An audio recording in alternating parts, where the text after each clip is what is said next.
Olá! Bombardear a Lua com raios laser para provocar poeira e encobrir raios solares. Capturar um asteroide e destruir parte dele para formar uma cortina.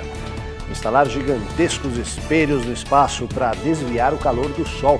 Criar vulcões artificiais para lançar cinza na atmosfera, criando uma cortina de proteção.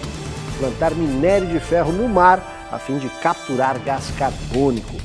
Estariam os cientistas enlouquecendo?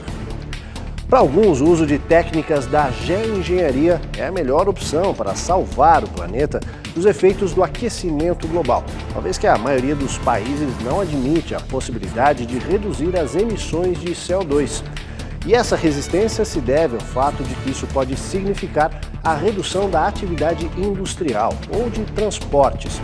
Daí as soluções radicais propostas pela geoengenharia, que para os céticos beiram a loucura. Projetos dessa natureza têm como finalidade, até dentro da geoengenharia, trabalhar com a emissão de gás carbônico ou, no caso específico dos projetos, aumentar ou elevar a reflexão de luz solar para que não ocorra tanta incidência no planeta Terra, né? Naturalmente, projetos dessa natureza têm a sua eficiência em algum aspecto, mas deve-se investigar até que ponto que há efetivamente uma eficiência de um projeto dessa natureza, no sentido de que quando se mexe, quando se altera o clima ou quando se busca alterar climaticamente alguma região, fatalmente vai se alterar em outra região do planeta, né? Talvez o grande questionamento da geoengenharia é esse. Primeiro, em que aspecto que se dá uma modificação, até que ponto tecnologicamente isso é viável, sem comprometer globalmente o clima. E segundo, nas mãos de quem, né, por meio de quem vai ocorrer esse tipo de iniciativa. Diante da grandeza das técnicas utilizadas pela geoengenharia para tentar reverter o aquecimento global, especialistas alertam. Alguns projetos podem ter efeitos contrários e provocar catástrofes climáticas.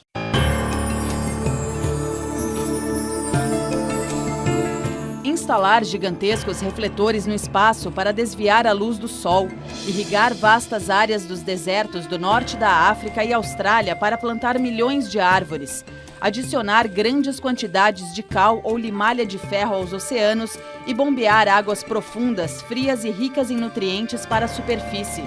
Acontece que, apesar de todas as experiências em laboratório, esses procedimentos podem apresentar resultados negativos quando transformados em iniciativas práticas. Pesquisadores do Centro Helmholtz, na Alemanha, concluíram que os métodos poderiam gerar caos para sistemas meteorológicos complexos e não totalmente compreendidos.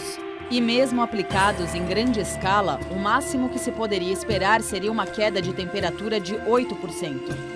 Além disso, alguns desses processos não poderiam ser interrompidos com segurança.